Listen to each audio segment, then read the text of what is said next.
Simply put, it's absurd that someone as uninteresting as you is getting married before me. Even the groom and guests will tell you straight out that you look prettier in that old outfit. Beside my torn bridal gown, I heard my sister's scathing remarks. As her elder sister, I couldn't allow her to continue acting in this way, even if it broke my heart. I was resolved to express my happiness to her and make her feel horrible about her actions. Amy is my name. Scott and I recently filed for marriage after 5 years of dating, and I'm 30 years old. Our wedding is almost approaching. It has been difficult to prepare the wedding invitations, choose the cuisine, and choose the floral arrangements. But I keep going because I see it as a chance to thank everyone who has helped us. My wedding gown is one item on which I have been concentrating particularly. It's a once-in-a-lifetime experience to wear a wedding gown, and since I was a young child, I've wanted to wear a pure white one. I occasionally question whether I made the proper decision after spending a significant amount of money on it. That outfit has always been your dream, Amy, and I think it fits you the finest. Scott informed me you've been saving for it for a very long time. I'm grateful, Scott. Yes, I will confidently wear the outfit I selected because it's a special day, I said. The dress I chose is stunning. It was designed by a well-known designer and had a ton of tulle and lace. I get thrilled on our wedding day just seeing myself standing next to Scott at the ideal location. It's like a dream realized. However, things haven't always gone as planned in my life. Did you actually get married to Scott, Amy? He'll regret it, don't you think? My sister Lauren smirked. Lauren, that's not something you should say. Even as a joke, I responded. Lauren, who is 3 years younger than me, was relaxing on the couch when I went home. Despite her pretense of humor, she always knew how to say hurtful things. Lauren is being serious, and I know it. Scott is so handsome. He's way too good-looking for someone like you, she said. Lauren, you can't evaluate individuals by their appearance. I answered, marriage is about much more than appearances. Well, that could seem plausible coming from you. Lauren said, I never imagined you would marry before me. Stop it, I shouted. Lauren is quite self-assured and works on her hair and cosmetics regularly to attract guys. She's the kind of person who constantly examines herself in the mirror. She has been making fun of me in public since we were little, saying things like, unlike me, my big sister isn't pretty. She seemed to need to be in charge all the time. However, despite her intense attention on appearance, I never felt inferior to her in other respects. She has never been a kind sister to me, and recently she has been acting even more strangely. Hey, Amy, do you recall Scott's recent visit to meet our family? You mean I was there too? Did Scott mention me? She inquired. I said, what do you mean? You have a really adorable sister. Or something along the lines of your sister is more beautiful and sophisticated than you, she remarked. I felt irritated. I said, I'm leaving in an attempt to leave our parents' home. Acting all high and mighty just because you managed to get married, Lauren murmured to herself as I was ready to leave. Despite the fact that you're still really ugly. Simply wait and see. Excuse me, did you say something? I responded. She said, just go home already. I didn't think much of it because this attitude wasn't new. Later on, however, things became more odd. Lauren arrived with our parents to see the day Scott and I had our pre-wedding picture session. Oh, so this is the dress you're going to wear on the big day, she said. Lauren, the shoot is about to start. Could you please move aside? I inquired. Lauren continued to roam about, unconcerned with anybody else, while the cathedral where the wedding would be held was being prepared for the solitary picture shoot I had initially booked. All right, I'll move. What's the big deal? Just because you're in a wedding dress, you're acting like you're the star, she said. Well, I kind of am the star today since it's my pre-wedding shoot. We need to move quickly, or it'll be a problem for everyone, I replied. She scoffed. Typical. You try to be liked by being so considerate, but really, you're just plain. And just so you know, that dress doesn't suit you at all, Lauren whispered to me, making sure our parents, Scott, and his mother couldn't hear her. Just as I was about to respond, she walked away. The photo session began, but her cruel words lingered in my mind, making it hard for me to smile naturally. As the pre-wedding shoot went on, my smile felt more and more forced. "Are you nervous, Amy?" asked Scott's mother, my future mother-in-law. We had met many times, but she was always gentle and kind.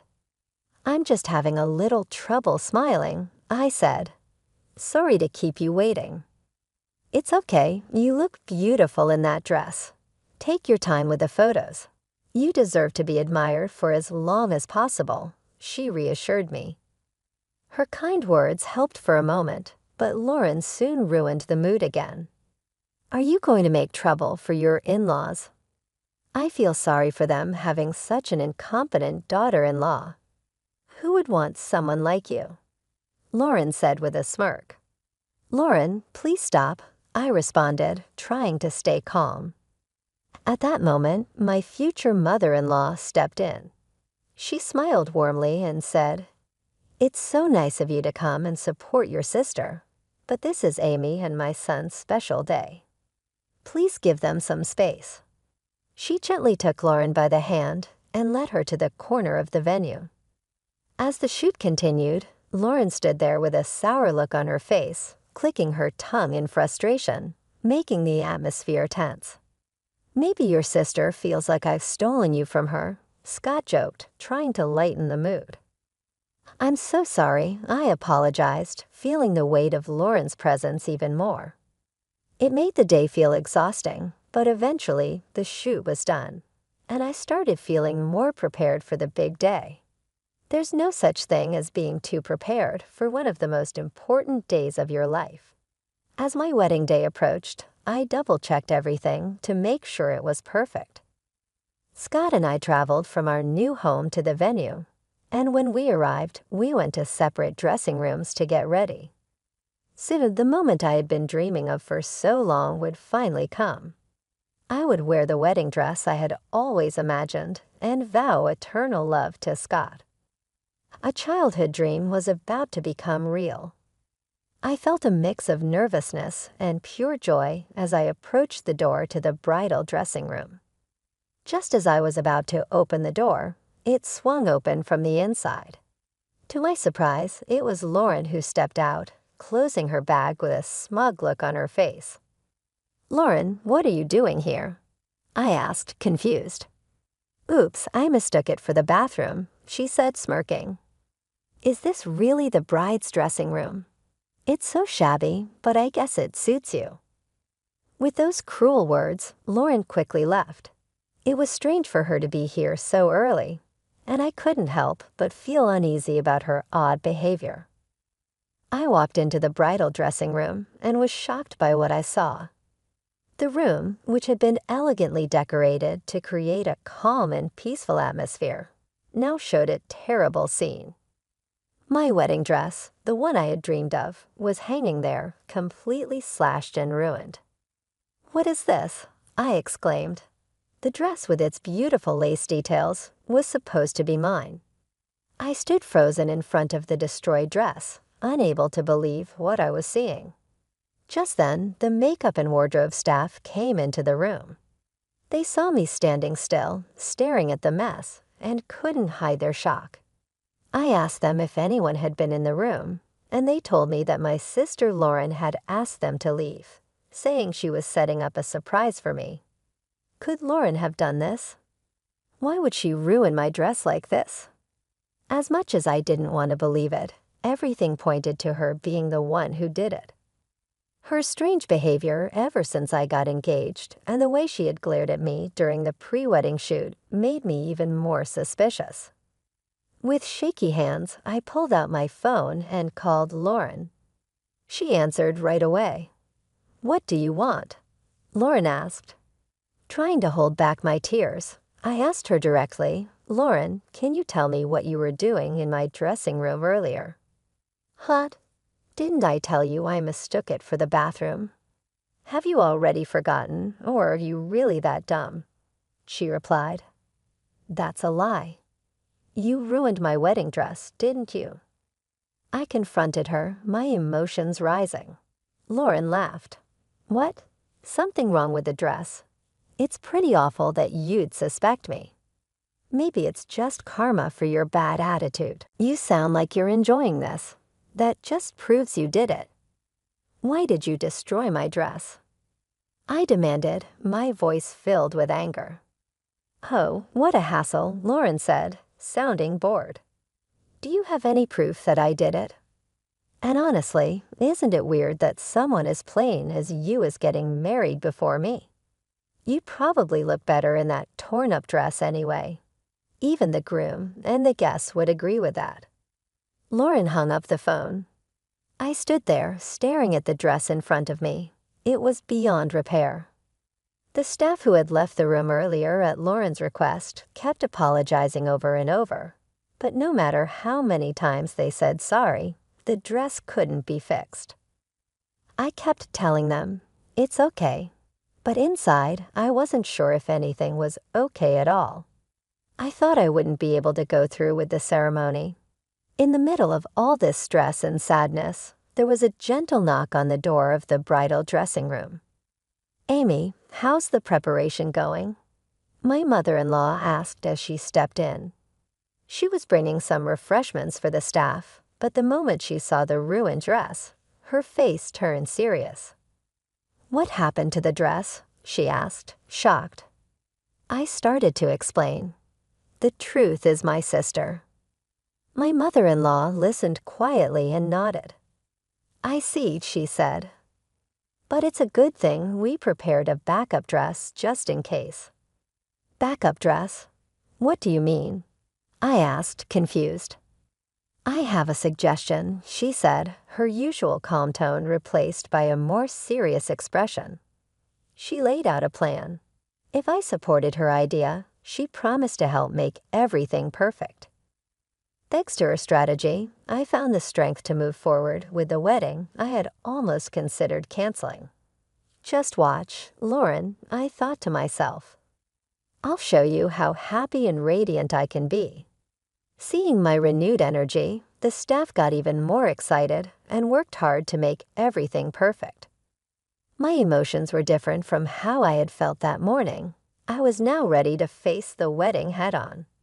The magnificent chapel was set outside, and as the solemn music began to play, the large doors in front of me opened.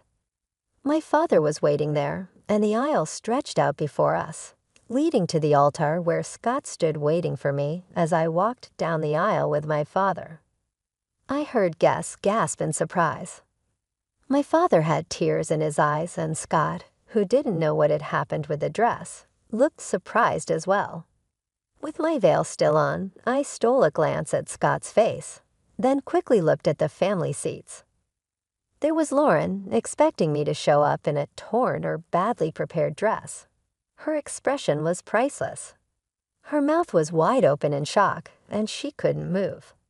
I walked past her straight to Scott. After my father gave me away, I took Scott's hand. I noticed Lauren fidgeting with the handkerchief she was holding. We exchanged rings, shared our vows, kissed, and walked out to a shower of flower petals. As we passed Lauren during our exit, I saw her pulling on the handkerchief, which finally tore at her hands. This ceremony wasn't about troubling my sister. It was about sharing our joy. At that moment, I forgot all about Lauren and focused on the happiness of the day. After we finished taking group photos outside the chapel, we were directed to the reception venue. It was good that everything had gone smoothly. In the end, I was really surprised you chose such a beautiful dress, my husband said as we shared a few words before heading back to our dressing rooms. The atmosphere was light and happy as guests started making their way to the reception. Suddenly, I heard Lauren shout loudly, "Wait, why are you wearing such a nice dress?" Lauren pointed at me. "What's with that long veil, the tiara, and even your shiny chest? Why are you standing out so much? You're supposed to be less noticeable than me. You don't have the right to act so confident." Lauren's words were loud and full of frustration, even though she seemed to admire the dress at the same time. The dress I wore was indeed beautiful. It had a long veil made of high-quality lace, a glamorous tiara decorated with Swarovski crystals, and the silk fabric shimmered under the light. The full hem of the dress gave it a royal look, and the chest was delicately adorned with crystals too. It doesn't matter if I'm beautiful or not. Every bride has the right to wear a dress she loves and enjoy her special day. You always look down on me, Lauren, but who do you think you are? I shot back, standing my ground. Lauren scoffed. Everyone knows that beautiful people are above the ugly ones. Ugly people have a lower status. Look at me. I take care of myself, and I'm clearly more beautiful, she said, turning to the guests with a smug smile. The guests, including our parents, were shocked into silence. Seeing their reaction, Lauren took it as agreement and continued, "See, I'm definitely more beautiful, yet I don't even have a boyfriend, and my ugly sister gets married first. I can't accept this." Her anger flared, and she glared at me before suddenly lunging at me. "It's pitiful that someone as ugly as you would wear this. Take it off right now and apologize to the dress," she shouted. "Lauren, stop. This is an important wedding dress. It's borrowed from Scott's mom. It's the dress she wore at her own wedding, so don't touch it." I cried out, trying to stop her. Before Lauren could cause any more trouble, the venue staff and Scott quickly stepped in to hold her back. She struggled at first, but froze when she heard what I said. "Wait, so it's a second-hand dress?" she sneered. "So you were wearing rags after all? Treating something second-hand like it's special. You really are poor, plus getting rags from your mother-in-law. You're already being bullied, aren't you? No dreams, no hopes. Serves you right," she said with a cruel smirk. Her words stung, but I stayed calm, knowing that nothing she said could ruin my day. "I will not allow you to call this dress a rag." Scott's mother quietly intervened, stepping forward with a calm smile.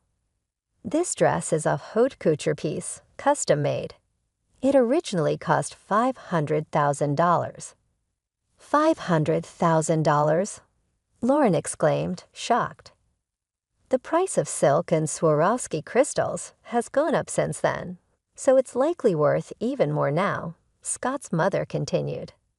"We've had experts take care of it, so it's in perfect condition." Hearing this, Lauren's face turned pale. The mention of the actual price seemed to shake her deeply.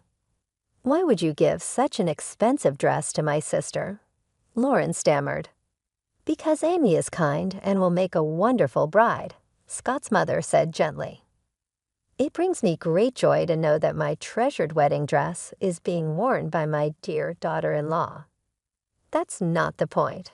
Why was such an amazing dress prepared in the first place?" Lauren pressed, clearly upset.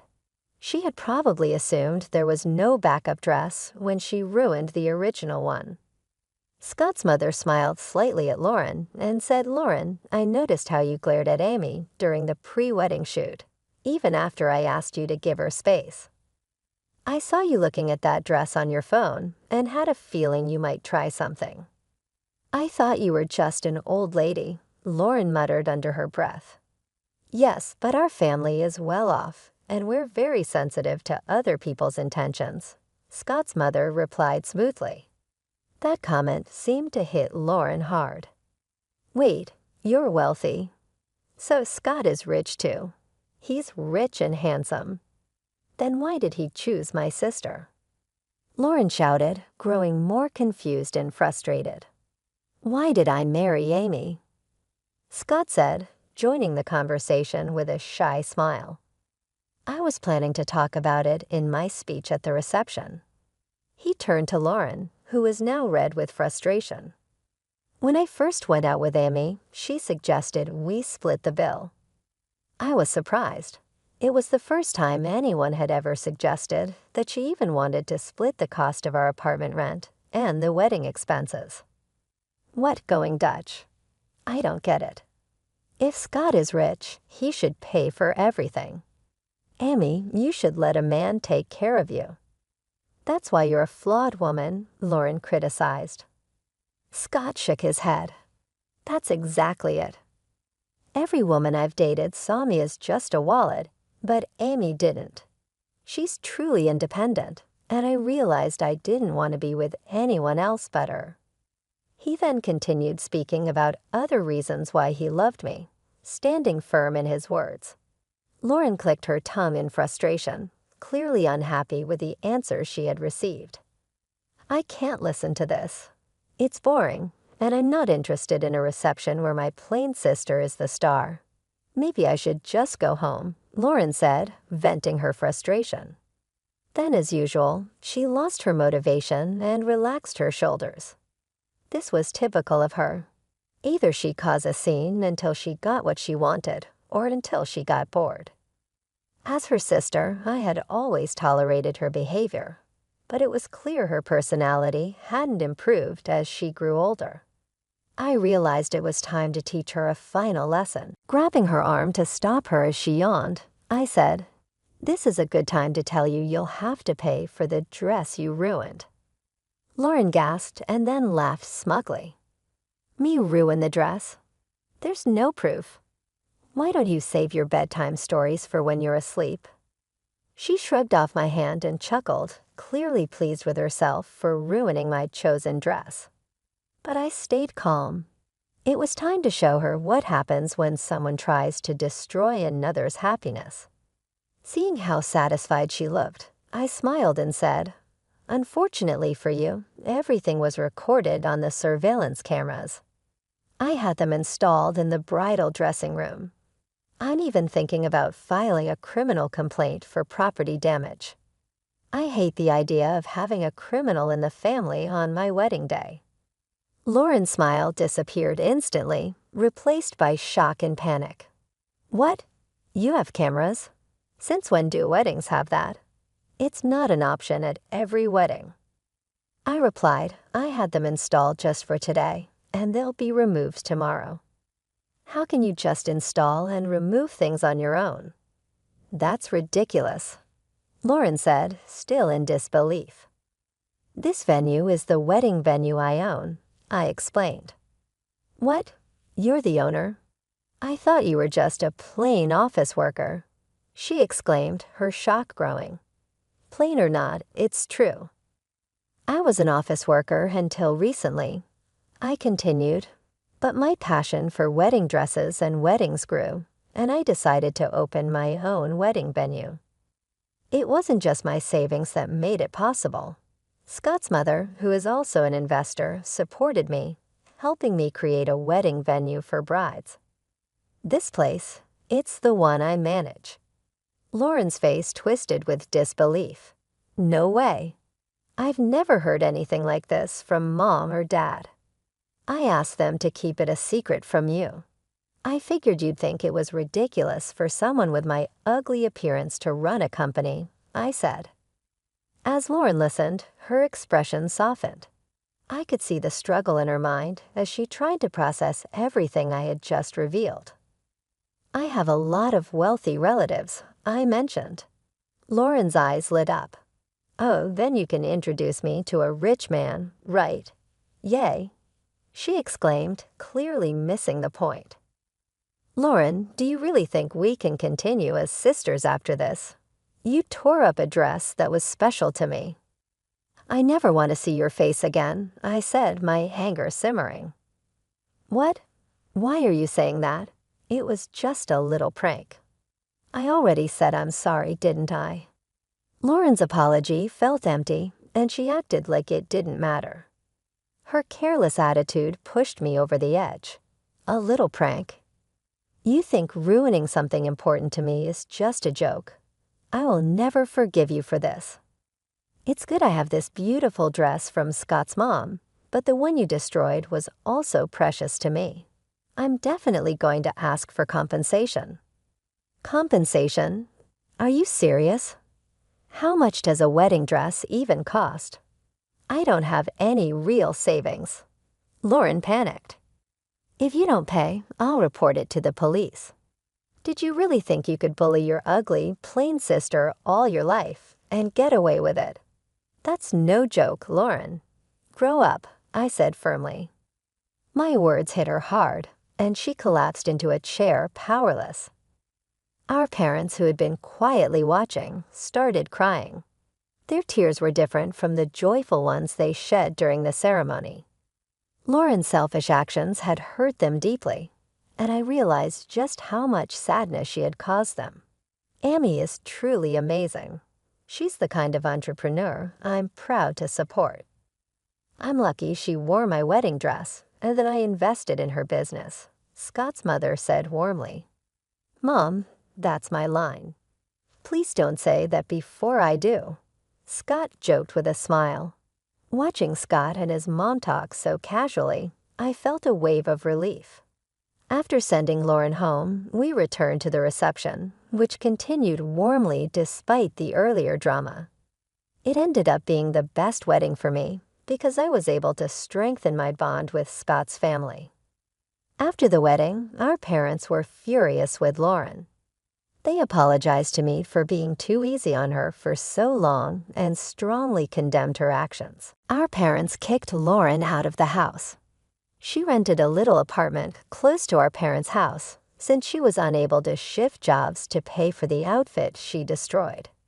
She was unable to avoid the rumors about my wedding since she stayed close to home. Because of our similar ages, word got out fast, and Lauren was the talk of the town.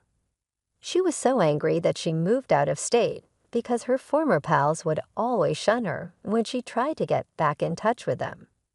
She struggled financially as a result of her time and finances being depleted by the lengthy trip to work. She now leads a tight, constrained life, and all of her bonuses and income are used to purchase the clothing. She was once a self-assured trendsetter, but her lifestyle has radically altered, and she can no longer afford cosmetics or stylish clothing for work. Lauren now spends her days in silence, dressed in unkempt clothing, and occasionally looks at her coworkers with envious lust.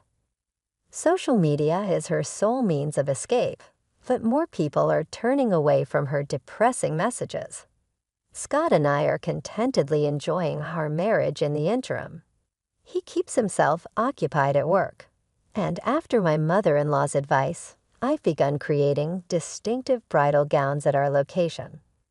I've received encouragement from investors who see my passion for bridal gowns and tell me that if I love them, I can make dresses that brides will love.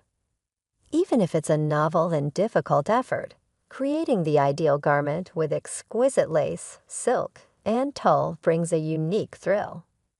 I still get a little better every day when I look at the pictures of me wearing Scott's mother's dress when we exchange photos, even if the memory of the garment Lauren ruined still stings. Being present when a bride I've dressed celebrates the most joyous day of her life is the finest part. I now find weddings to be more joyful as a result of this. Every day, I'm grateful for Scott's affection and my mother-in-law, who helped me out when my dress broke and still helps me out at work. Surprisingly, I even feel a little grateful to Lauren. Her behavior only served to highlight my genuine passion for bridal gowns.